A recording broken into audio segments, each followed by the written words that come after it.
Grégory Pata après la défaite de Bayonne à Toulouse, il y avait une classe d'écart. Battu à Toulouse, 31-10, malgré une belle débauche d'énergie, l'aviron bayonnais n'avance plus au classement du top 14. Son manager, Grégory Pata, regrettait surtout le manque de possession de balle et d'audace de son équipe. Grégory Pata, manager de Bayonne, battu à Toulouse ce samedi. Au niveau de l'état d'esprit, du caractère et de l'engagement, c'était bien. Mais on n'a pas eu assez de possession pour exister. On a subi la pression du stade toulousain, il y a 17 pénalités contre nous, il y avait une classe d'écart.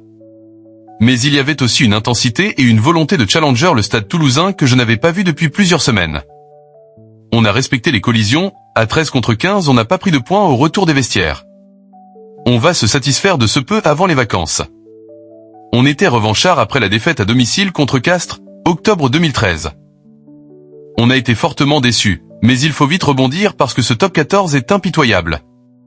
C'est un championnat très homogène, très serré. Là, on est dans le dur sur le plan comptable et rugbystique, mais on va continuer à travailler pour avancer. Le top 6 ? Franchement, on n'en parle plus. Il y a des semaines d'entraînement abouties, de l'énergie, mais il faut qu'on arrive à regagner des matchs.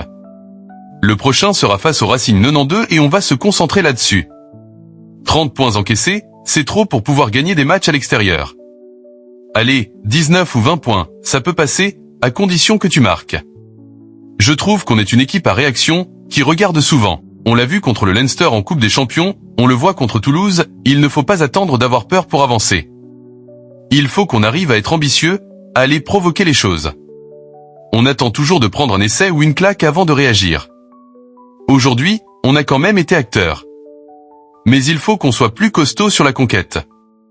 On peut parler de maturité, avec des joueurs qui se connaissent très bien, qui ont l'habitude de préparer ce genre de match. Jean Bouilloux, entraîneur des avants du stade toulousain. Ce qui est positif, c'est l'état d'esprit des joueurs. On a tapé sur un mur au début, mais on a réussi à rester sur notre stratégie globale pour finalement s'imposer à l'usure avec une très bonne rentrée des remplaçants. On a décanté le match sur la fin. Les matchs ne se déroulent jamais comme on le souhaite. La clé est d'arriver à s'adapter, à communiquer les uns avec les autres, pour trouver des solutions. On a finalement réussi à marquer sur 2 ou 3 coups à la fin et on sort avec le bonus offensif, c'est très bien. On peut parler de maturité, avec des joueurs qui se connaissent très bien, qui ont l'habitude de préparer ce genre de match. C'est toujours une période qu'on aime bien, parce qu'on sait qu'on est face à une adversité plus importante. Ça permet aussi à certains,